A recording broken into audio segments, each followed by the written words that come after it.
Bismillahirrahmanirrahim. Assalamualaikum warahmatullahi wabarakatuh.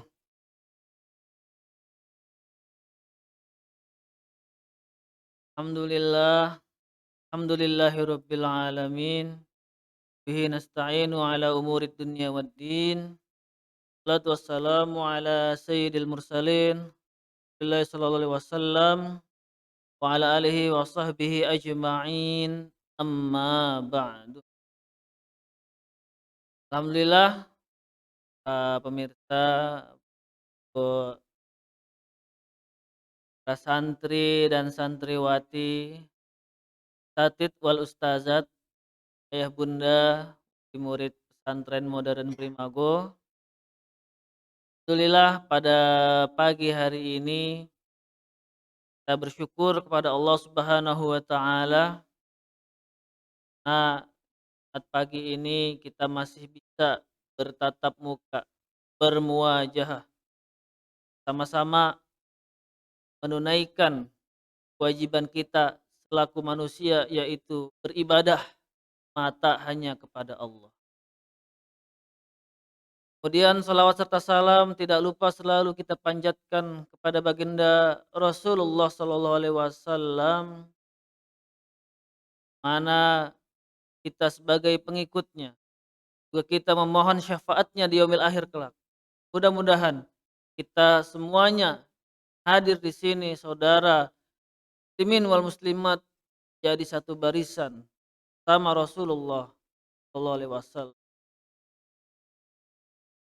Ayah bunda sekalian, para santri dan santriwati semuanya, di dalam hidup ini kita tidak akan bisa terlepas daripada masalah. Baik itu masalah dengan diri sendiri, dengan keluarga, ataupun dengan orang lain. Yang mana permasalahan-permasalahan itu tidak lain muncul karena adanya godaan syaitan. Jadi iblis dan syaitan sejak zaman dahulu kala sudah berjanji akan menyesatkan manusia.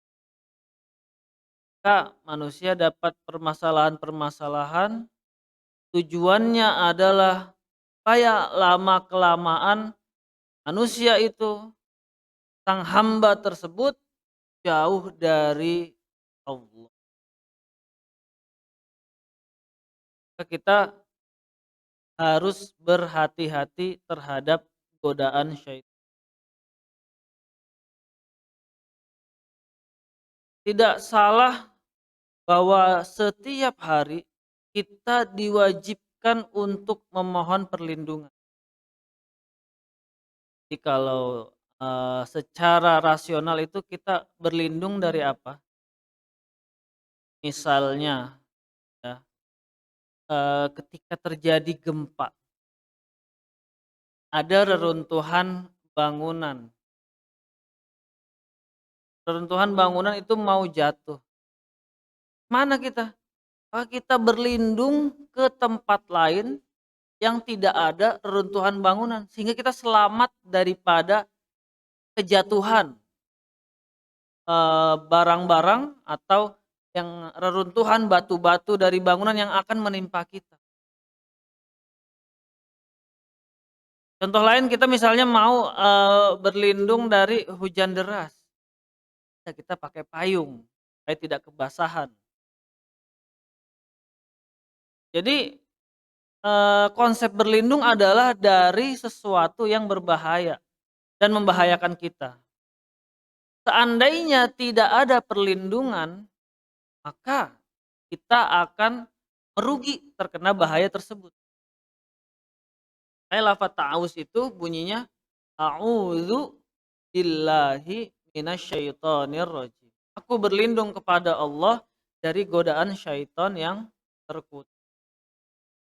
Kita mohon perlindungan kepada siapa? Kepada Allah. Supaya Allah melindungi kita, menaungi kita dari apa? Dari godaan setan. Karena memang godaan syaitan itu adalah sesuatu yang berbahaya. Sudah pasti kita harus meminta perlindungan. Jangan merasa siap, jangan merasa bisa, jangan merasa mampu. Kenapa? Karena Allah saja sudah mensyariatkan untuk ta'awuz, supaya kita berlindung, kita memohon perlindungan kepada Allah dari godaan syaitan yang itulah, bahayanya.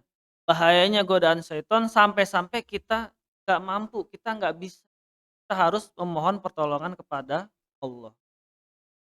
Nah, selain daripada, berlindung di godaan syaitan yang terkutuk, kita sebagai orang muslim juga harus, berlindung dari hal-hal buruk yang lainnya. Apa itu? Contohnya hal-hal buruk adalah seperti rasa malas, kesedihan, terlilit hutang, kan hal-hal yang buruk. Bahkan Rasulullah juga, bersabda bahwasanya kita harus memohon perlindungan kepada Allah dari datangnya hal-hal tersebut. Karena kalau hal tersebut datang sementara kita nggak ada perlindungan, kita tidak ada tameng, tidak ada benteng yang membatasi kita dengan bahaya-bahaya tersebut, itu akan merugikan kita, melemahkan kita, bahkan bisa mematikan. Jadi dari sebuah riwayat dari Abu Sa'id al-Khudri, ada seorang sahabat bernama Abu Umamah. "Ya Aba Umamah, mali araka jalisan fil masjidi fi ghairi waqtis shalah." Jadi ketika itu, eee, Rasulullah bertanya kepada sahabat yang namanya Abu Umamah, "Wahai Abu Umamah, kenapa saya ngelihat kamu duduk di masjid tapi belum waktunya sholat, di luar waktu sholat?" Nah, memang kalau di masjid kan biasanya, siap-siap untuk melaksanakan sholat. Lah ini sholatnya sudah selesai, zikir doa udah selesai, tapi Abu Umamah ini tidak beraktivitas, tidak bekerja, malah masih diam di masjid. Apa kata Abu Umamah? Qala ya Rasulullah, humumun alazimatni wa duyunun. Dia berkata kepada Rasulullah, "Ya Rasulullah, saat ini ada humumun." Humumun itu jamak dari kata hammun. Hammun artinya keluh kesah, gundah gulana, bingung. Jadi si Abu Umamah ini lagi kebingungan. Saya sedang dilanda kebingungan, keluh kesah. Sama apa lagi? Wa duyunun. Duyunun jamak dari kata dainun, hutang. Kalau dainun hutang, ini duyunun berarti hutang-hutang. Hutangnya banyak. Intinya si Abu Umamah ini lagi sedih, lagi bingung, banyak hutang, sehingga dia nggak tahu harus ngapain. Dia berdiam diri itu di masjid. Lalu Rasulullah melanjutkan, "Afala u'allimuka kalaman, idza qultahu adhaballahu azza wa jalla hammaka wa qada anka dainaka." Apakah aku tidak pernah mengajarkanmu sebuah ucapan, sebuah doa, jika kau ucapkan itu maka Allah akan menghilangkan kesedihanmu atau kebingunganmu dan Allah akan menunaikan, menyelesaikan hutang-hutangmu.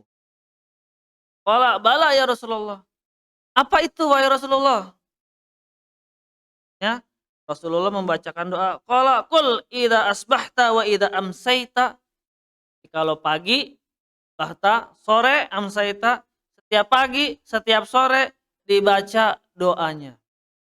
Ini doa supaya kita bisa selamat daripada kesedihan dan juga hutang-hutang. Semuanya ngikutin bareng-bareng ini ya, anak-anak, santri dan santriwati. Bismillahirrahmanirrahim. Allahumma inni a'udzubika minal hammi wal huzni wa a'udzubika minal ajzi wal kasali wa a'udzubika minal jubni wal bukhli wa a'udzubika min ghalabatid daini wa qahrir rijal. Amin. Ini dibaca setiap pagi dan petang. Idza asbahta wa idza amsayta. Jadi memang hal-hal seperti ini ya, walaupun sekilas terlihat kecil, sepele, tapi ini berbahaya. Kenapa? Buktinya kita diminta, disuruh oleh Rasulullah supaya berlindung. Allahumma inni a'udzubika. Ya Allah, aku memohon perlindungan kepada Engkau. Kali tadi konsep berlindung. Berlindung itu berarti sesuatu itu sudah berbahaya, makanya kita suruh berlindung. Kita disuruh menghindar, kita disuruh meminta pertolongan, perlindungan dari Allah Azza wa Jalla. Lalu lanjut cerita, setelah Rasulullah menyampaikan doa tersebut, qala, kemudian Abu Usama berkata, faqultu dzalika, sama mendawamkan, mengamalkan, menunaikan amalan bacaan doa tersebut, fa adhaballahu hammi wa qada anni daini. Ya Allah menghilangkan kesedihan-kesedihanku dan melunaskan hutang-hutangku. Diriwayatkan oleh Abu Dawud. Kita lihat dari kisah tadi, Abu Umamah ini cuma minta hilangkan, yaitu kesedihan atau kegundahan dan juga hutang. Ada dua hal. Ujung-ujung ini. Ujung yang pertama atau depannya itu adalah kesedihan dan akhirnya adalah hutang. Dalam doa tersebut Rasulullah menjelaskan, menyampaikan lebih detail lagi. Apa yang pertama? Allahumma inni a'udzubika minal hammi wal huzni. Ya Allah, aku memohon kepada Engkau perlindungan. Perlindungan dari apa ini? Daripada alhammu wal huznu. Alhammu itu artinya adalah keluh kesah atau bingung. Wal huznu, huznu artinya sedih. Kenapa kok sampai-sampai bingung dan sedih itu berbahaya sehingga kita harus meminta perlindungan kepada Allah? Karena orang kalau sudah dia sedih, sudah berkeluh kesah, hatinya akan lemah. Kalau hatinya lemah, tekadnya juga menghilang. Kemauannya hilang. Yang mana setan itu suka melihat orang mukmin itu bersedih. Karena kalau udah sedih dia nggak ngapa-ngapain. Nah, ini bahaya ini. Jangan sampai kita semua ini dihinggapi oleh kesedihan. Dihinggapi oleh kebingungan. Jangan sampai. Na'udzubillah min zalik. Sekarang ada istilahnya baper. Apa itu baper? Bawa perasaan. Boleh nggak baper? Ya bawa perasaan bagaimana lagi? Karena kita di dalam tubuh kita ini ada hati, ada perasaan, ya kemana-mana mesti ini baper ini konotasinya adalah sering sedih, emosian, timid, dikit-dikit baper, dikit-dikit sedih.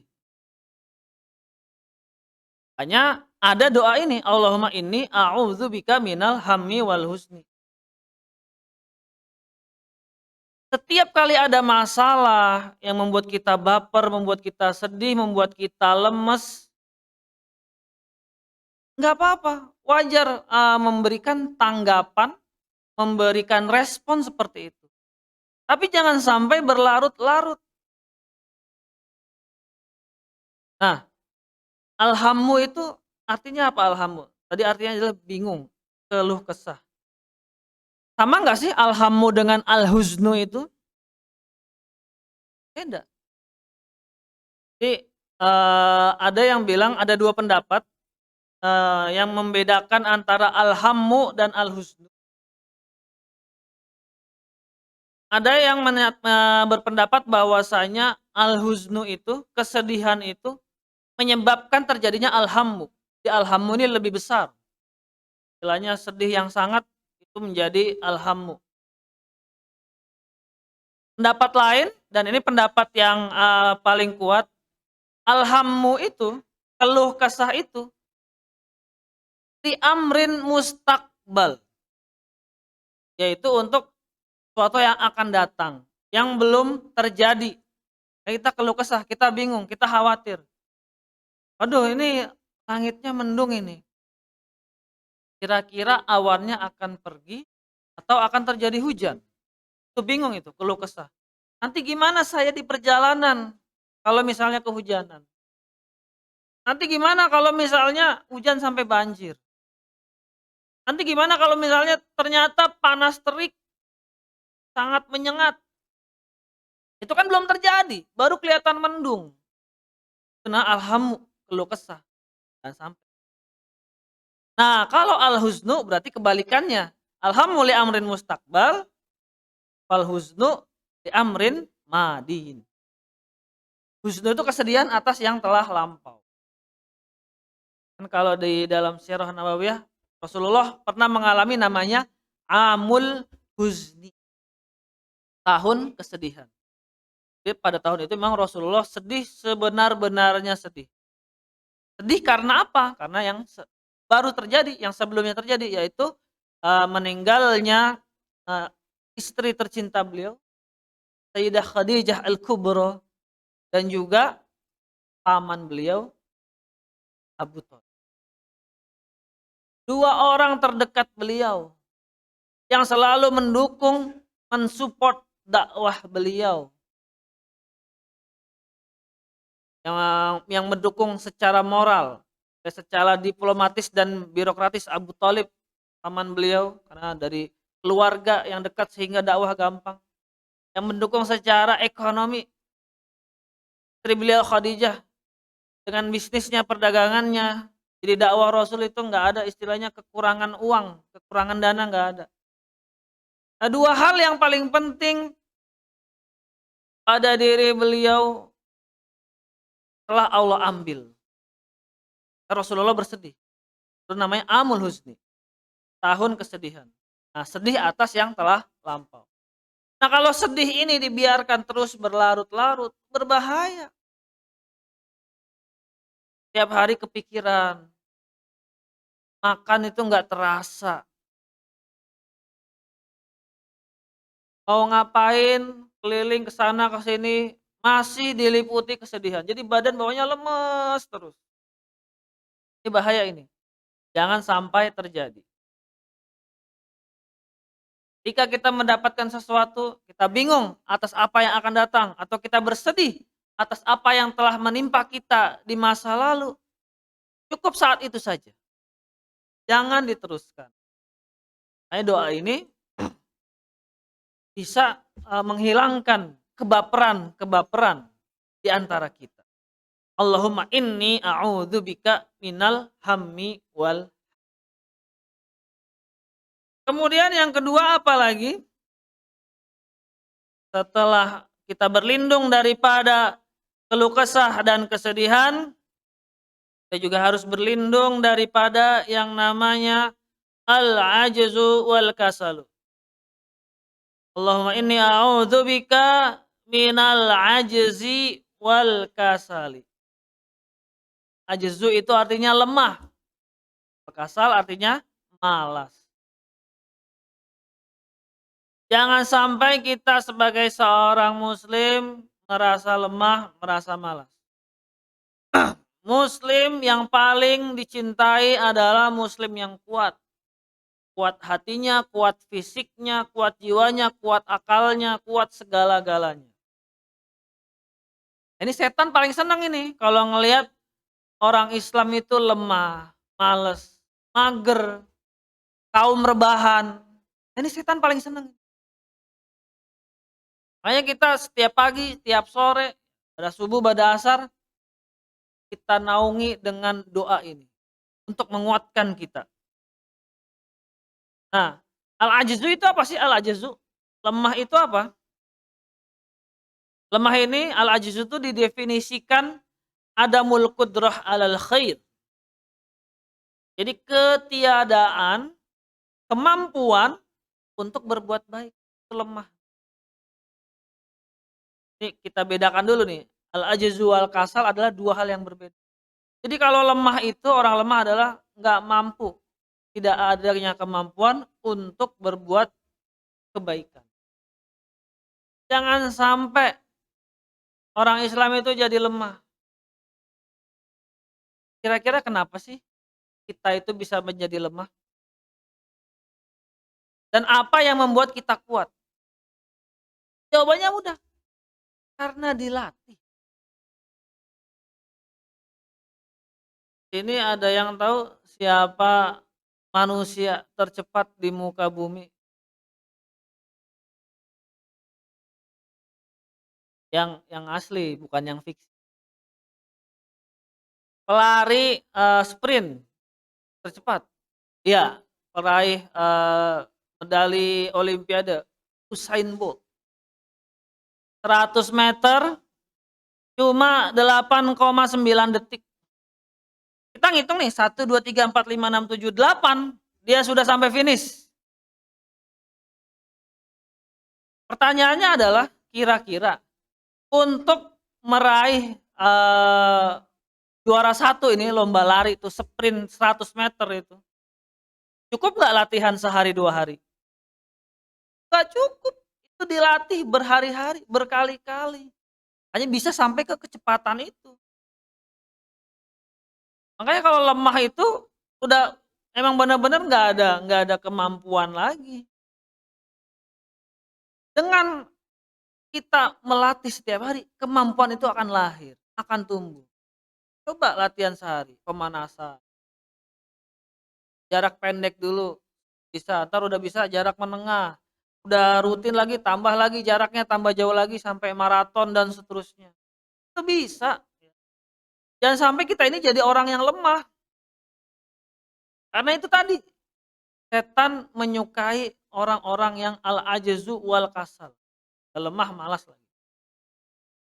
Ini yang lemah, nauzubillah min dzalik, jangan sampai kita menjadi orang-orang yang lemah.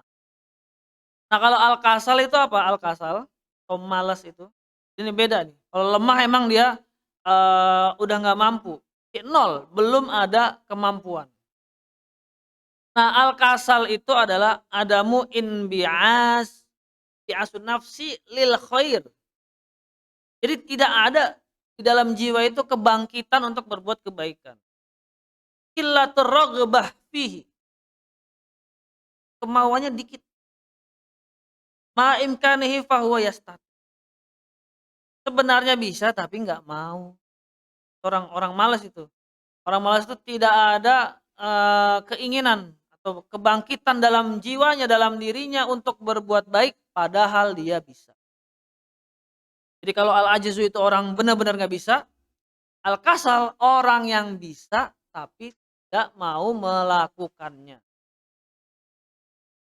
Ini beda. Jadi kalau al-ajzu mungkin secara fisik dia kurang, belum dilatih, belum terlatih.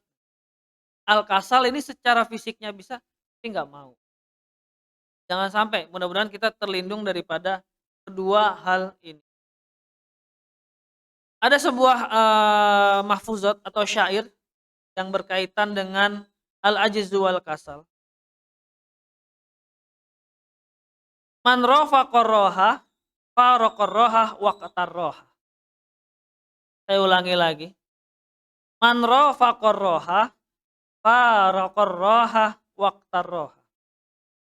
Jadi barang siapa yang sukanya roha, sukanya rebahan, bukannya bermalas-malasan,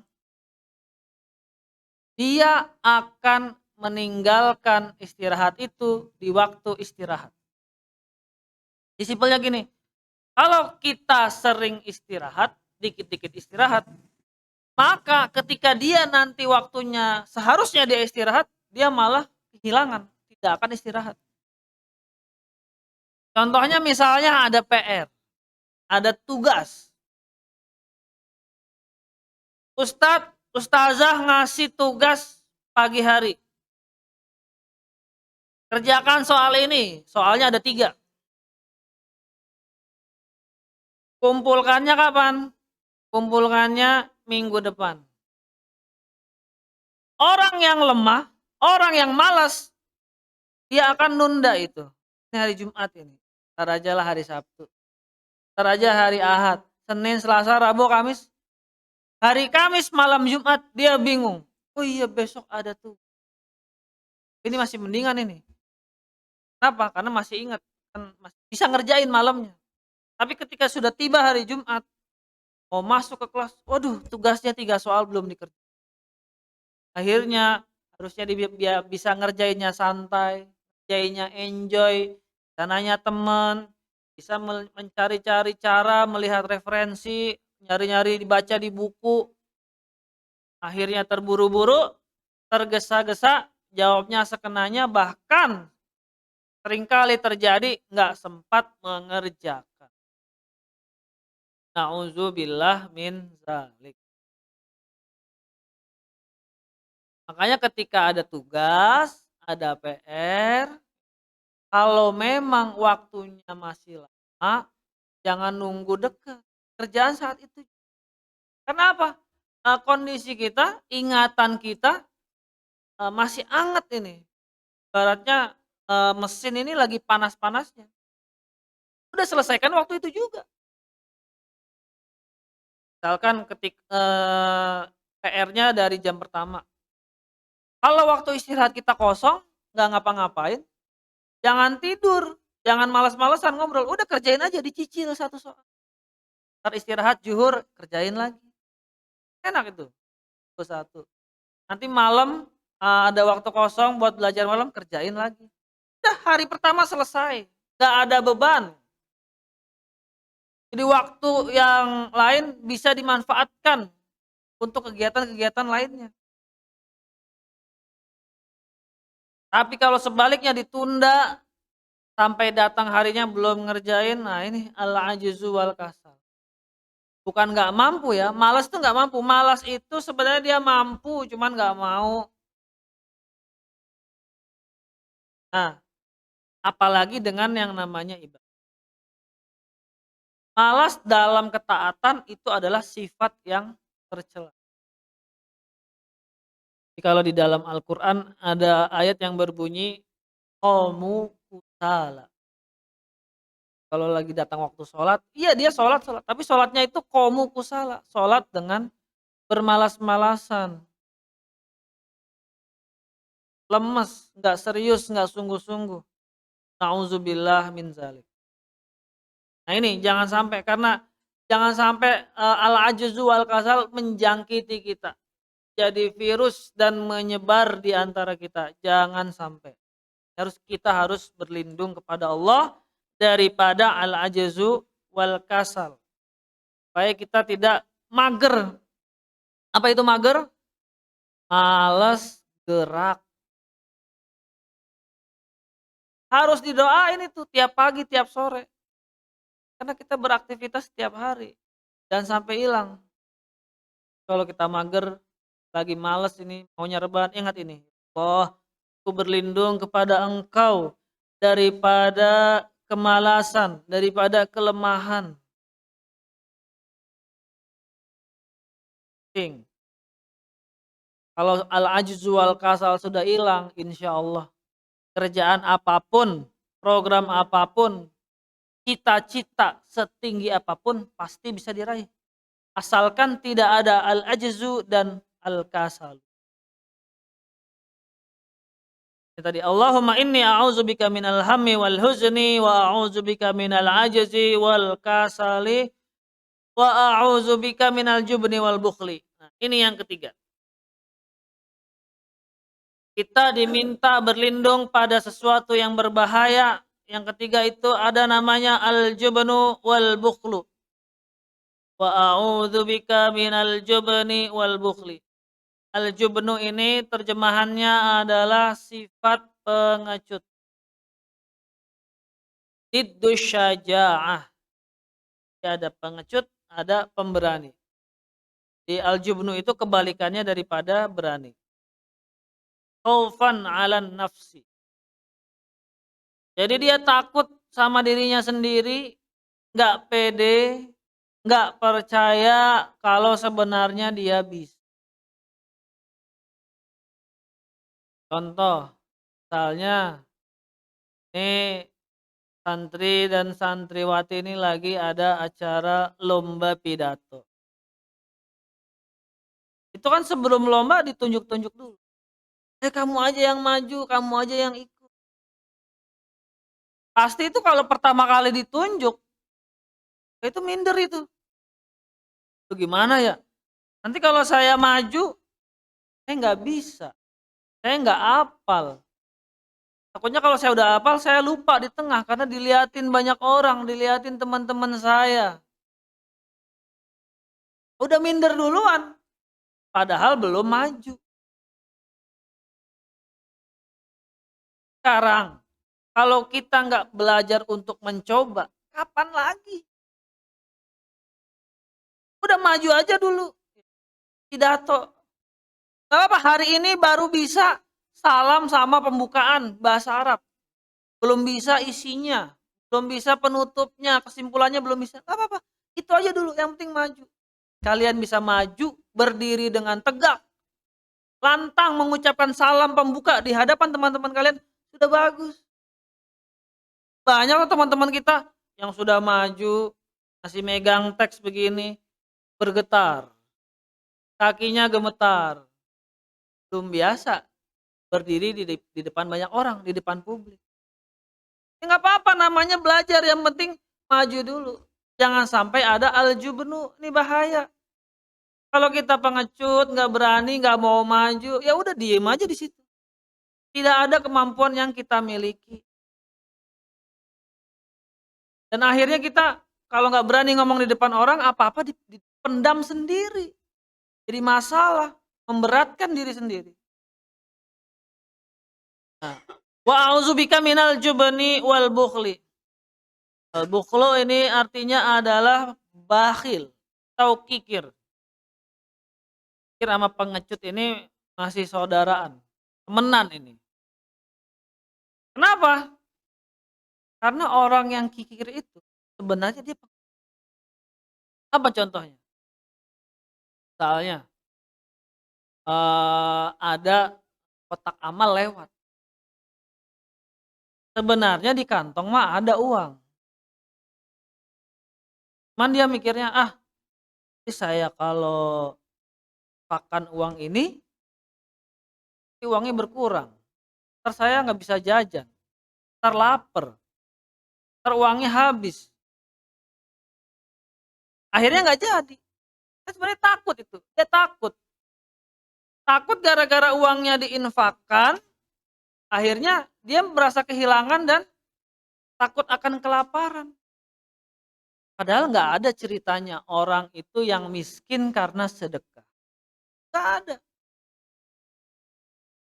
Justru orang yang bersedekah, hartanya itu yazdad wa yazdad, bertambah dan terus bertambah. Kayak pengecut dan kikir ini sebelahan. Orang kalau udah dia ada dalam dirinya sifat pengecut, dia nggak berani, tidak berani menginfakkan harta. Jadilah dia orang yang bakhil. Dan al-jubnu wal bukhlu ini, sifat pengecut dan sifat kikir ini adalah dua sifat yang menghilangkan kemuliaan dalam manusia. Wah, itu setan dan iblis sudah tertawa, bergembira, terbahak-bahak itu kalau ngelihat ada manusia-manusia yang bakhil, ada manusia-manusia yang kikir. Mereka senang, tugasnya berhasil. Nggak ada manusia yang saling bantu. Jangan sampai kita terperdaya oleh ini. Kita berlindung kepada Allah daripada bahaya sifat pengecut dan bahaya sifat bakhil. Ada sebuah hadis yang menceritakan tentang perumpamaan antara al-bakhil wal munfiq. Orang yang bakhil dan orang yang dermawan. Apa? Itu ibaratnya seperti dua orang yang memakai baju besi.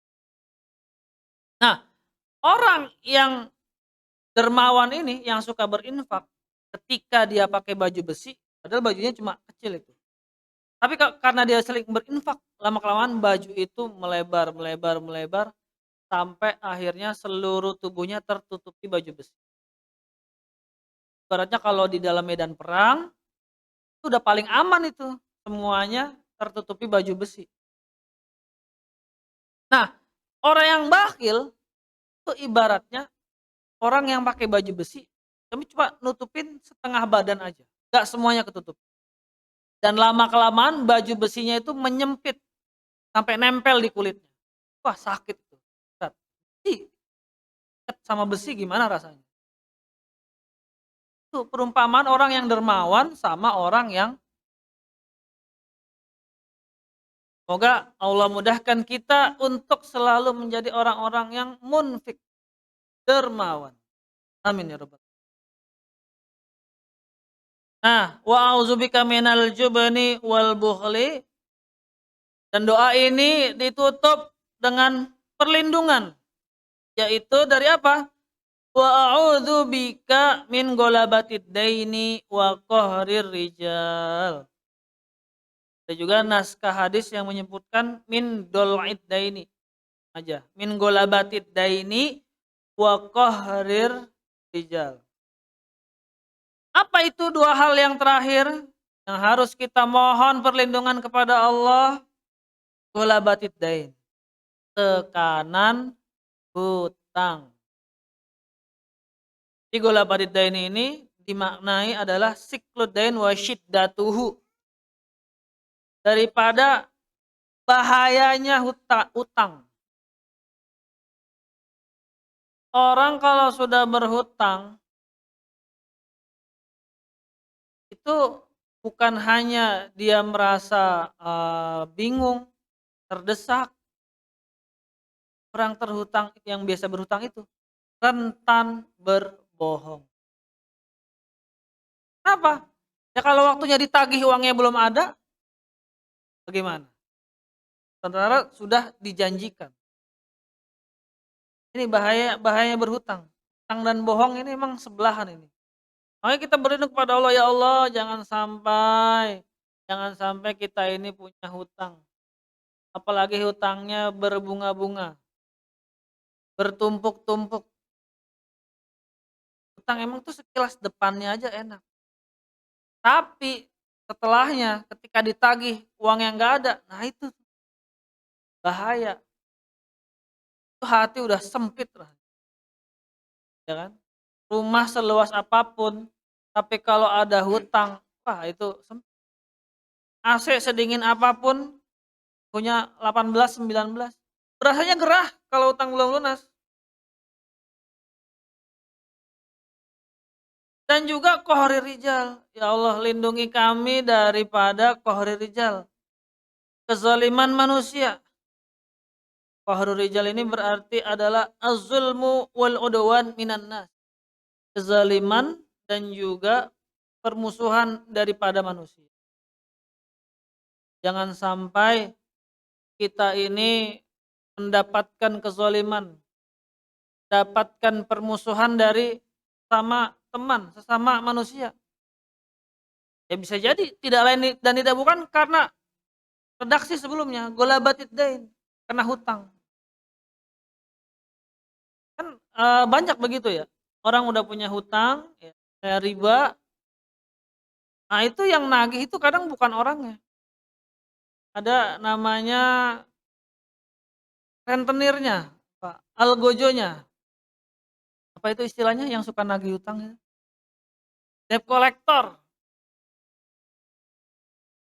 Itu lebih galak itu. bahkan semena-mena nagihnya. Kita kadang minjemnya baik-baik, wah dia nagihnya udah marah-marah, bentak-bentak, mena-mena itu. Ya gimana lagi orang punya hutang belum dibayar. Makanya nih, a'udzubika min ghalabati daini wa qahri rijal. Ya Allah, lindungilah kami. Kami berlindung kepada Engkau daripada tekanan hutang dan kezaliman manusia. Tadi perlindungan-perlindungan yang dibutuhkan dari bahaya-bahaya yang menghampiri kita. Kapan ini dibacanya? Iza amsaita wa iza asbahta. Waktu pagi dan di waktu petang. Itu ada di Al-Ma'surat. Bahkan bukan hanya di Al-Ma'surat sebenarnya. Kalau baca ratib juga ada. Ratibul Hadad itu ada redaksi bunyinya ya farijal ham, ya kashifal gham, ya man li'abdihi yaghfiru wa yarham. Di ratib juga ada. Supaya apa? Jangan sampai kita ada humum. Jangan sampai kita keluh kesah. Allahumma ini auzubika minal hammi wal hazan. Karena itu kunci tuh. Awalnya itu. Levelnya emang meningkat. Pertama jangan sampai kita sedih, jangan sampai kita keluh kesah. Kenapa? Kesedihan dan keluh kesah yang berkepanjangan akan menyebabkan kepada level berikutnya yaitu al-ajzu wal kasal. Orang sedih, orang keluh kesah, dia akan jadi lemah, dia akan jadi malas ngapa-ngapain. Nah, udah males, udah lemah, nggak bisa ngapa-ngapain, dia akan menjadi pengecut, akan jadi bahil, kikir. Karena dia nggak punya apa-apa dan merasa nggak bisa apa-apa. Dan akhirnya karena nggak punya apa-apa, nggak bisa apa-apa, lanjut lagi, lebih parah, terlilit hutang dan terkena kezaliman oleh manusia. Jadi Rasulullah ini benar-benar, masya Allah, memberikan doa itu lengkap, bertahap tuh dari atas sampai bawah semuanya disebutin dengan detail. Jangan sampai kita terkena hal-hal itu semua. Nauzubillah min zalik. Sampai kita sedih, jangan sampai kita males, jangan sampai kita bakhil pengecut, jangan sampai terlilit hutang. Nah, itu kan bagian dari doa. Ada 4 level atau 4 poin tadi itu kan kita berdoa kepada Allah. Tepatnya dengan lisan. Kemudian usahanya apa? Jadi jangan bertepuk sebelah tangan. Kita ada doanya, ada juga yang kita perbuat. Apa itu? Jadi kita untuk menghindari itu semua, hindari rasa malas dan seterusnya sampai terhindar dari kezaliman manusia, secara perbuatan, secara usaha. Satu, yang pertama, kalau rasa malas itu datang, kalau kesedihan itu datang, kita diharuskan untuk berwudu, mencuci muka. Kalau udah malas, udah suntuk itu, udah wudu aja dulu.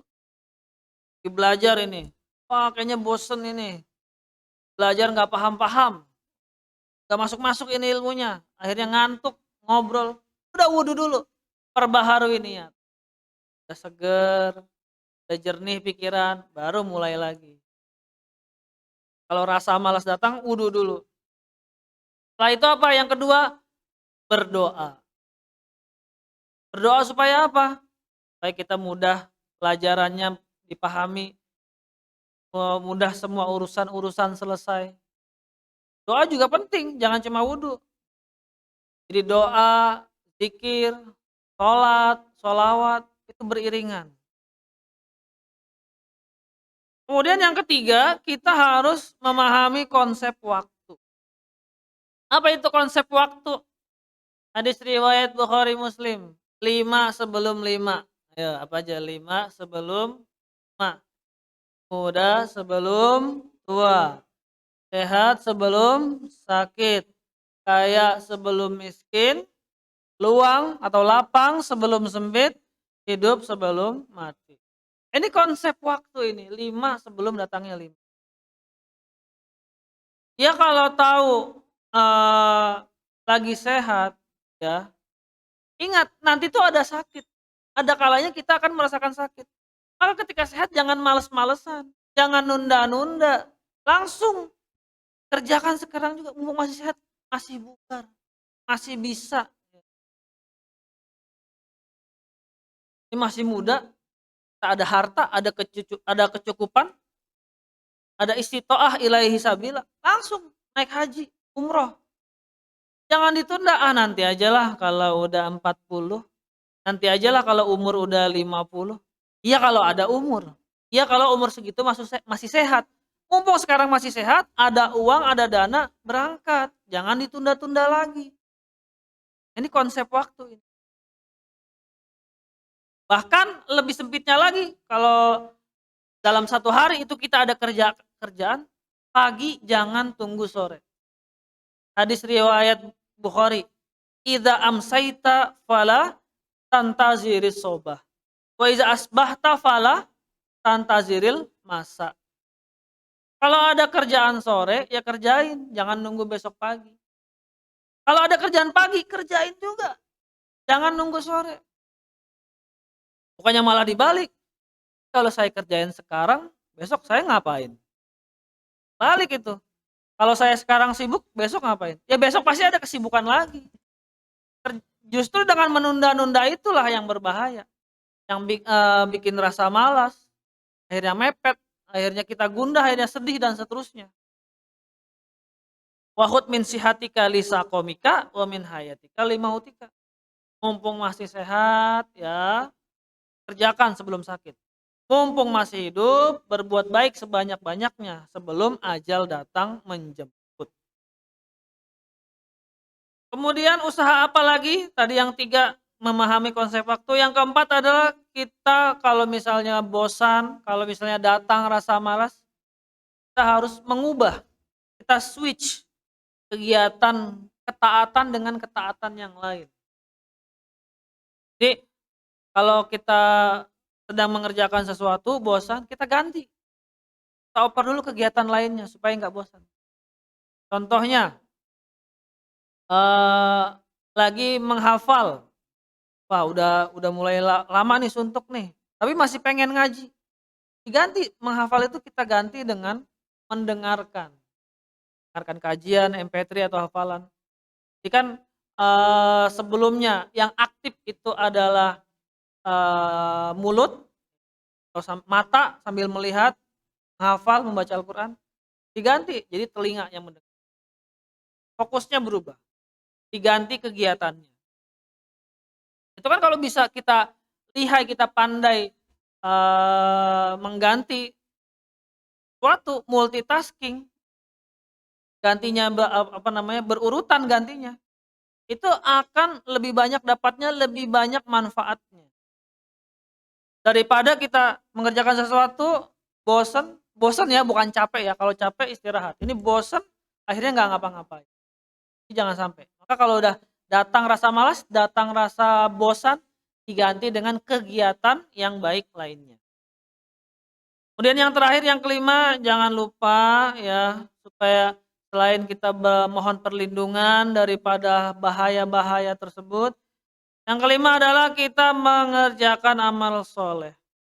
Berbuat baik kepada orang lain. Banyak sekali amal soleh atau perbuatan baik yang bisa kita lakukan. Yang paling sederhana aja, kita menyingkirkan duri, menyingkirkan halangan atau kayu yang ada di jalan, kita pinggirkan, itu udah jadi kebaikan. Apalagi kalau kita istiqomah berinfak. Oh, ada program berbagi air mineral dari Primago Peduli ke masjid-masjid. Kita bantu sebisa. Oh, Primago Peduli lagi bikin program berbagi beras untuk yatim duafa fisabilillah. Kita turut kontribusi ya. Kalau tuh cuma dapat seliter 2 liter kan jadi nasi, kan dimakan jadi darah daging yang mana jasad atau tubuh tersebut selalu melantunkan ayat suci Al-Quran. Luar biasa, mengalir terus itu. Selama kita kasih beras, nasi, jadi makanan sehari-hari para yatim duafa terus belajar agama, terus menghafal Quran, selama itulah kita dapat pahala. Dan ada program apa lagi, Peduli Gizi, ada program juga beasiswa untuk anak-anak, yatim duafa yang mumpuni, punya prestasi untuk belajar di pesantren. Kita support, kita bayarin SPP-nya, atau kasih uang jajannya, atau kalau bisa dua-duanya, kasih SPP-nya, kasih uang jajannya. Kenapa? Ya kalau bapaknya masih ada mungkin bapaknya yang ngasih. Nah ini kan bapaknya udah nggak ada, yang nanggung siapa? Inilah kesempatan bagi kita untuk beramal soleh, untuk berbuat baik kepada orang lain. Supaya apa? Kita hilangkan itu rasa-rasa, sifat-sifat al-bukhlu wal jubnu dalam diri kita. Jangan sampai, eee, dengan kita menghindar daripada berinfak, menghindar dari sedekah, itu nanti setan yang senang. Jangan sampai. Lah di antaranya hal-hal yang harus kita lakukan ya, berwudu, berdoa, memahami konsep waktu, mengubah kegiatan dengan kegiatan positif lainnya sampai mengerjakan amal soleh. Yang mana 5 hal itu juga dibarengi dengan tadi, kita membaca doa, doa anti baper, anti mager, dan anti minder.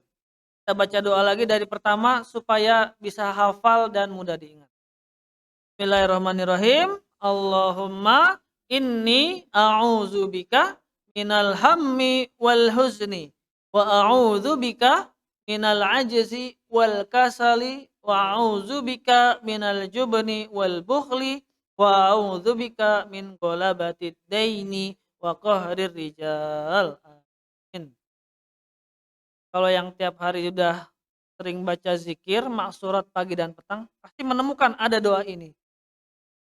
Dan harusnya sekarang jadi tahu, kenapa pentingnya doa ini dibaca, dan kenapa kok harus pagi dan petang. Karena memang, bahayanya itu sangat luar biasa yang ditimbulkan daripada hal-hal berikut ini.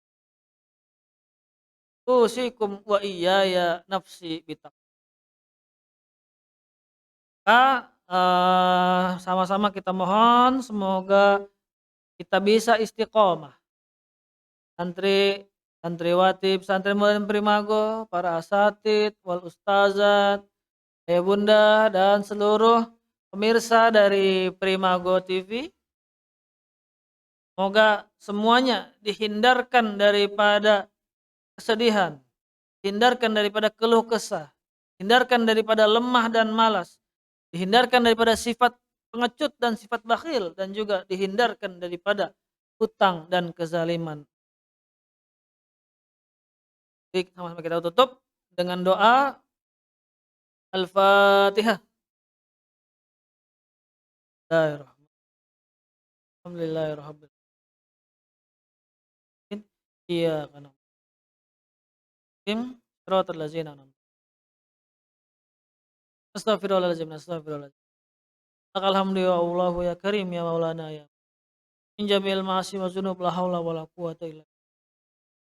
Alhamdulillahirabbil alamin dan syakir dan na'imin. Hamdan yuafi ni'amahu wa ya Rabbana lakal hamdu kama yanbaghi li jalali wajhikal karim wa sultanik. Allahumma shalli wa sallim ala Muhammad. Allahumma Allahumma ighfir lana dzunubana waghfir dzunuba walidayna warhamhum kama rabbawna shighara. Wa li jami'il muslimin wal mu'minin wal mu'minat ya minhum.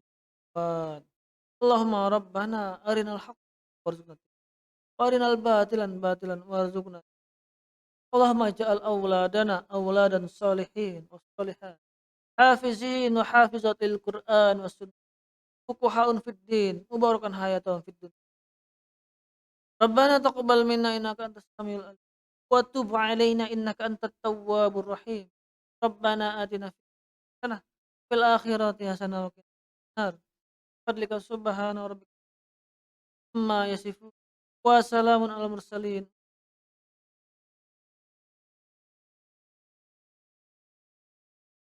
Alhamdulillah demikianlah acara subuh gapai keberkahan pada kali ini.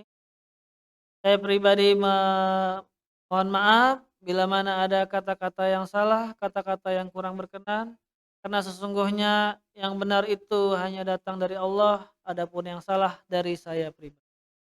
Terima kasih, semoga bermanfaat, semoga bisa kita amalkan dan istiqomah. Assalamualaikum warahmatullahi wabarakatuh.